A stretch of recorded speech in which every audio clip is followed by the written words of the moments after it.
دوستوں اور بھائیوں، رمضان مقدس کی 15ویں رات تیزی سے رخصت ہو رہی ہے۔ آج آپ نے 15ویں تراویح بھی پڑھ لی۔ اس طرح نصف رمضان، آدھا رمضان آپ سے رخصت ہو گیا۔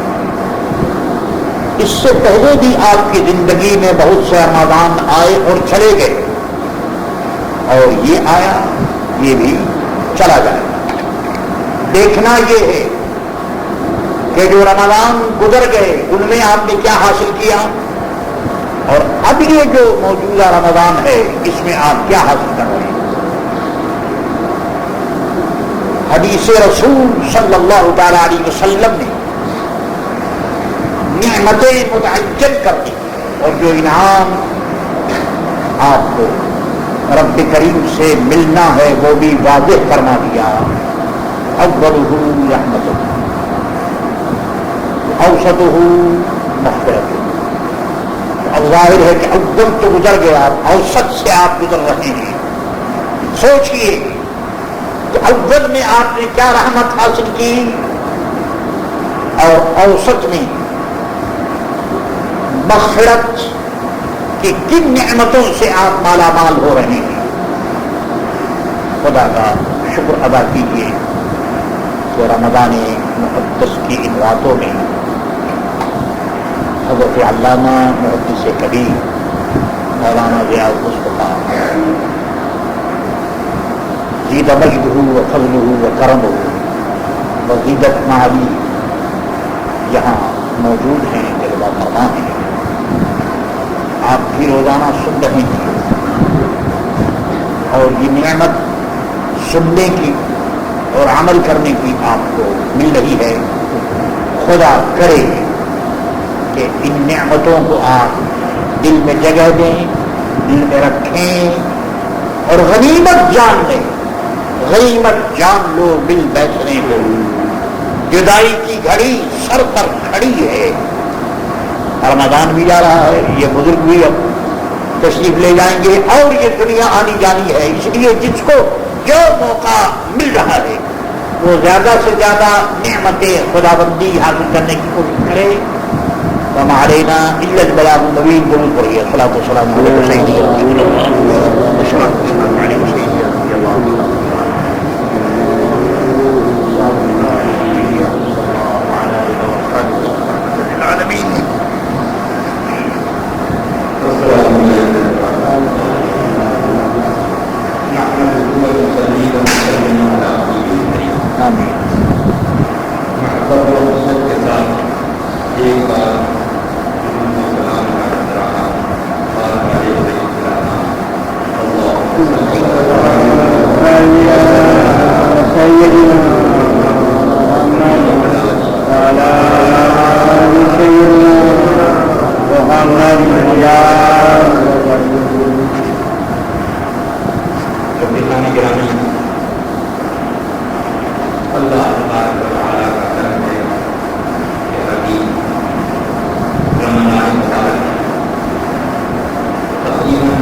کتاب المعانی سے یہ ہے روایتوں میں آپ کے سامنے بخاری شریف کی کتاب بخاری نقل کرتا ہوں۔ سیدنا کعب بن مالک رضی اللہ تعالیٰ فرماتے ہیں کہ رسول پاک صلی اللہ تعالیٰ علیہ وسلم نے جب سے غزوے کرنے شروع کی یعنی جہاد کرنے، میں نے کسی بھی جہاد میں ناکا نہیں، سبحان اللہ، مگر ایک غزوہ بدر کہ جس کے بارے میں حضور نے جہاد کا اعلان نہیں کیا، اس بنا پر میں اس میں شریک نہ ہوں۔ ہاں ایک اور غزوہ ہے کہ جس میں نے شرکت نہیں کہ رسول پاک نے اعلان فرمایا کہ ملک غسان یعنی شہنشاہ قیصر روم کی مملکت کا ایک بادشاہ تھا ملک غسان، اس سے جنگ کرنے کا حضور اکرم صلی اللہ علیہ وسلم نے اعلان کیا اور حکم دیا کہ لوگوں نے تیاری کرو غزوے میں چلنا۔ بہت بڑا لشکر رسول پاک کے ساتھ تیار، کم از کم 40,000 افراد، کہ اتنا بڑا لشکر اس کے پہلے کسی بھی جہاد میں رسول پاک کے ساتھ۔ میں اپنی تیاری کے لیے نکلا، بازار میں گھوما، تلوار خرید، زرہ پتھر اور کچھ دوسرے ساز و سامان سفر کے میں مہیا کروں، وہ پھر کے چلا آیا، سوچا یاد کر لے۔ پھر دوسرے میں بھی ایسا ہی حادثہ ہوا اور جو میں سوچ کے واپس آ گیا، چلو کل لے، ابھی تو وہ ٹھیک ہو گئے۔ وہ مانا کل ہوتا رہا، یہاں تک کہ رسول پاک صلی اللہ علیہ وسلم نے اعلان کر دیا اب رہی چلو، اب وہ چل پڑے۔ میں نے سوچا کہ کوئی بات نہیں ہے، میرے پاس بڑی تمہارا شاندار قسم کی اونٹیاں ہیں، میں ایک دو روز بعد ہی اپنا انتظام کر کے چلوں گا، تو راستے میں ان لوگوں کا شریک ہو جاؤں گا۔ تو کہتے ہیں پھر سستی ہونے لگی، ایک روز گزر گیا، 2 دن گزر گیا، 3 دن گزر گیا، 4 دن گزر گیا، یہ چیز سستی۔ اور اب میں مدینے میں جب ٹہلتا تو مجھے سوائے بہت کمزور بیمار مسلمانوں کے یا بہت بوڑھے لاغر لوگوں کے اور ننھے ننھے بچوں کے کوئی بھی مجھے نظر نہیں آتا سوائے ان کمزور۔ اور میں چاہتا جوان تندرست، کچھ اور لوگ بھی تندرست کرانا نظر آتے، مگر وہ کون لوگ تھے جن کو منافق کہا جاتا۔ تو میں سوچنے لگا کہ یار میں نے تو وہی کام کیا جو ان منافقوں نے کیا، نہ میں بوڑھا ہوں، نہ میں بچہ ہوں، نہ میں بیمار ہوں، تندرست توانا ہوں، جیسے یہ منافق تندرست توانے تناسب گھومتے چلے جا رہے ہیں، میں بھی ویسا ہی ہوں۔ مجھے اپنے اوپر افسوس ہونے لگا کہ رسول پاک صلی اللہ علیہ وسلم تو اب جہاد میں مصروف ہو گئے اور میں یہاں پر رہا ہوں، اور ان لوگوں میں میں ہوں کہ جن کے اوپر منافقت کا داغ دھبا لگا ہوا، ان لوگوں میں میرا بھی شمار ہوگا۔ اب میں سوچنے لگا کہ شاید 40,000 آدمیوں کے بیچ میں ایک میں نظر نہیں آؤں گا تو حضور کا خیال بھی نہیں جائے گا۔ مگر ذرا سوچو کون سے رسول ہیں؟ وہ رسول کہ جن کے سامنے غیب کی پوری کتاب کھلی تھی، بڑا کوئی کتنے ہی دور آقا کائنات سے رکھ کر اپنے آپ کو چھپا سکتا ہے۔ کہتے ہیں کہ جب میرے ساتھی واپس آئے تو ان لوگوں نے بتایا کہ ایک روز میدان تبوک میں رسول پاک صلی اللہ علیہ وسلم نے ذکر فرمایا کہ کیا ہوا کہ میں کعب بن مالک کو نہیں دیکھ رہا ہوں، وہ کہاں؟ تو لوگوں نے کہا کہ یا رسول اللہ آج کل بہت شاندار قسم کے کپڑے پہنتا ہے، شاید انہیں کپڑوں کی وجہ سے اس نے گرد و غبار کا سفر پسند نہیں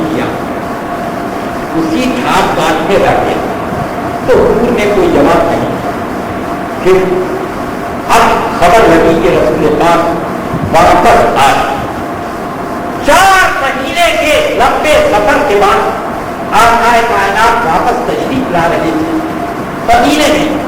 اتنا لمبا وقت رسول پاک کی غیر حاضری کا کبھی گزرا نہیں. سارے بوڑھے عورتیں بچے بچیاں سب بے قرار تھے کہ کب آقا کائنات تشریف لائے. مسلم شریف کی حدیث میں ہے کہ جب پتا چلا کہ کل رسول پاک مدینہ منورہ میں داخل ہوں گے تو سارے مدینے کے مرد و عورت بچے بچیاں سب نکل کر استقبال کو باہر نکلے. اور مدینہ پاک کی ساری فضاؤں کا یہ حالت تھا کہ کان جدھر لگا یہ تیری ہی داستان. ہر طرف سے ایک آواز یا رسول اللہ یا رسول اللہ یا رسول اللہ ایک آواز سنتی تھی جو مسلم شریف کی رہا. اب فرماتے ہیں کہ چونکہ رسول پاک کا طریقہ یہ تھا کہ جب کسی سفر سے واپس آتے تو آ کر سب سے پہلے مسجد میں آتے اور چاش کا وقت تھا. آپ مسجد میں آئے 2 رکعت نماز ادا کی اس کے بعد مسجد میں بیٹھ گئے. اب شروعائی غیر حاضروں جو لوگ جہاد میں نہ گئے ان لوگوں کا مسئلہ حضور نے اٹھایا کہ جو لوگ جہاد میں نہیں گئے وہ لوگ اپنا اپنا عذر پیش کریں. کیوں نہیں؟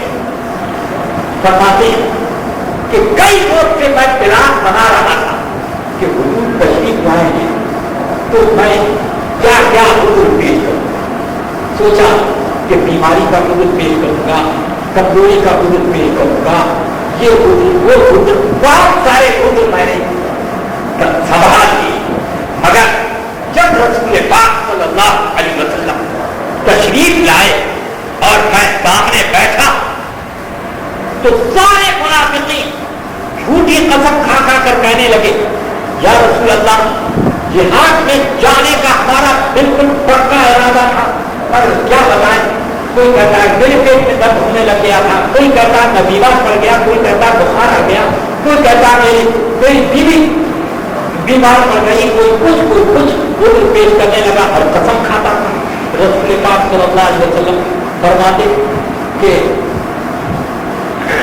اگر تم جو بات کہتے ہو سچی ہے تو میں اللہ سے تمہارے لیے مغفرت کی دعا کرتا ہوں اور دل کے اندر جو کھوٹ ہو تو اس کا حساب اللہ سے بھی طے کرتا ہے.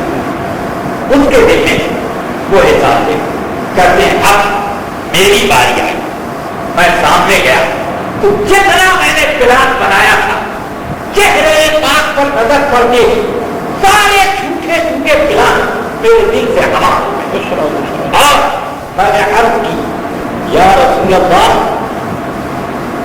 خدا کی قسم میرے پاس کوئی عذر نہیں اور کوئی بھی ایسی وجہ نہ تھی کہ میں آپ کے ساتھ جہاد میں نہ جاؤں. میرے پاس 2 مضبوط اونٹنیاں سفر کے لیے تیار اور اس وقت میرے پاس جتنا مال اور جتنی ضرورت کی چیزیں مہیا ہیں کبھی کسی جہاد کے موقع پر اتنا انتظام میرے پاس نہیں. مگر یا رسول اللہ سستی کی وجہ سے میں نہیں گیا, میری کاہلی ہے, میری سستی ہے, اس وجہ سے نہیں. تو رسول پاک صلی اللہ علیہ وسلم نے ارشاد فرمایا اما آدم فقط صدق, اس نے بات بالکل سچی کہی لیکن اے کعب ابن مالک تیرا فیصلہ میں نہیں کروں گا, اللہ کرے گا. اب یہاں پر ایک چیز میں ذکر بتا دینا چاہتا ہوں, سنیے. جہاد کرنے کے پایا سب لوگوں کا جانا جہاد میں فرض نہیں ہے. کچھ لوگوں نے جہاد اگر کر لیا تو سب کا فریضہ اتر جاتا ہے. جیسے نماز جنازہ کہ نماز جنازہ سب پر فرض ہے لیکن اگر 2-4 آدمیوں نے بھی پڑھ لی تو پورے اس معاشرے کے لوگوں کی کا فریضہ اتر گیا، کوئی گناہگار نہیں رہا۔ مگر سنیے، وہ جہاد جس میں آقائے کائنات رسول اکرم محمد الرسول اللہ صلی اللہ علیہ وسلم خود تشریف لے جائیں تو وہ جہاد فرض کفایہ نہیں ہے، وہ فرض ہے۔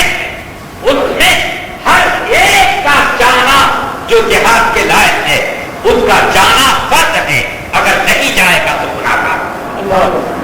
اس وجہ سے رسول پاک نے نہ جانے والوں کا حساب لینا شروع کیا۔ ورنہ کبھی نماز جنازہ کے بارے میں حساب نہیں لیتے تھے کہ کون آیا کون نہیں آیا، جس کے بارے میں حساب لیتے۔ اور دوسرے جہادوں میں بھی کچھ لوگ جاتے کچھ نہیں جاتے، جس میں حضور نہ تشریف لے جاتے تو اس کا بھی کوئی حساب نہ لیتے، مگر جس میں آقائے کائنات خود جاتے تھے اس میں ایک ایک کا حساب لیا جاتا۔ تو آج حساب لیا جاتا تو حضور نے فرما دیا کہ اب تیرا فیصلہ رب العالمین کرے گا۔ کرتے ہیں میں چپ چاپ واپس آنے لگا تو راستے میں میرے دوست میرے رشتے دار لوگ کہنے لگے، ارے بے وقوف تم نے جھوٹ کیوں نہیں بول دیا؟ جھوٹ بول دیتا تو رسول اللہ تیرے لیے مغفرت کی دعا کر دیتے، بات چل جا، کام ہو جاتا، کام ہو جاتا۔ ارے حضور تیرے لیے مغفرت کی دعا کر دیتے، اب تو تم مصیبت میں پھنس گیا۔ میں نے کہا سنو، سچی بات بولنے والے اکیلے میں ہی ہوں یا اور بھی ہوئی؟ لوگوں نے کہا دو آدمی اور ہیں، ہلال ابن امیہ اور مرارہ ابن ربیع، یہ دونوں اور ہیں۔ وہ آدمی اور ہے تب کوئی پرواہ نہیں ہے۔ ہلال ابن امیہ اور مرارہ ابن ربیع یہ تو وہ بزرگ صحابی ہیں کہ رسول پاک ان کی عزت کرتے ہیں، اور ان لوگوں نے جنگ بدر میں شرکت کی ہے، ان کا بڑا مرتبہ ہے، جو ان کا معاملہ ہوگا وہی میرا ہو جائے گا۔ چلو اب کوئی بات نہیں ہے، اکیلے نہیں بلا وجہ کچھ کو کچھ لوگ کہہ رہے ہیں، ارے اب سے جا کر کے حضور کے سامنے جھوٹ بول دو، اب میں نہیں بولوں۔ وہ آدمی میرے ساتھی موجود ہیں، انہوں نے بھی سچی بات کہی ہے، اب ان کا جو ہوگا وہی میرا ہوگا۔ کہتے ہیں اس کے بعد حضور اکرم صلی اللہ علیہ وسلم نے اعلان فرما دیا کہ مدینے کے جتنے مسلمان ہیں ان 3 آدمیوں کا بائیکاٹ کریں، کوئی ان کے بات چیت نہ کرے، ایک دم بائیکاٹ۔ کہتے ہیں ایک دم بائیکاٹ ہو گیا۔ یہ حال کہ راستے میں کسی کو میں سلام کرتا تو میرے سلام کا جواب نہیں دیتا، کسی سے کچھ پوچھتا تو وہ اپنی گردن موڑ لیتا۔ میں عجیب مصیبت میں پڑ گیا کہ یا اللہ، یہ میرے دوست، یہ میرے رشتے دار، یہ میرے بھائی بہن، کوئی بھی مجھے پہچانتا نہیں ہے۔ کہتے ہیں کہ ایک میرے بچپن کے دوست اور میرے چچا داد بھائی حضرت ابو قتادہ ابن ربیع وہ تھے، باغ میں اپنے باغ کو سنبھال رہے تھے۔ میں باغ کی دیوار کے اوپر چڑھ گیا، میں نے کہا السلام علیکم، تو وہ میری طرف پھول کے دیکھ کر کے انہوں نے گردن موڑ لی، میرے سلام کا جواب نہیں۔ میں نے کہا یا ابا قتادہ اما تعرفونی، اے ابو قتادہ مجھے پہچانتے نہیں ہو؟ تو انہوں نے اپنا منہ میری طرف دیا ہی۔ میں نے کہا کہ اما تعلم انی اؤمن باللہ ورسولہ، اے ابو قتادہ کیا تم یہ بھی نہیں مانتے کہ میں اللہ رسول پر ایمان رکھتا؟ تو ان کی زبان سے ایک لفظ نکلا، اللہ ورسولہ، اللہ رسول جانے۔ میں نے کہا کہ کیا تم اتنا بھی نہیں مانتے کہ میں اللہ رسول پر ایمان رکھتا؟ تو وہ بولے اللہ رسول جانے، بس اتنا بولے۔ تو اس وقت میری آنکھ سے آنسو ٹپکنے لگے اور میں دیوار سے کودا اور بھاگا اپنے گھر کی طرف۔ کہتے ہیں کہ اب یہ ہمارا حال کہ میرے روٹیاں دوست مجھے نہیں پہچانتے، میرا چچا دار بھائی مجھ کو نہیں مان رہا، وہ میرے سلام کا جواب نہیں دیتا۔ اب تو مدینے میں ہر آدمی مجھے اجنبی نظر آ رہا۔ اس میں ہوا کیا؟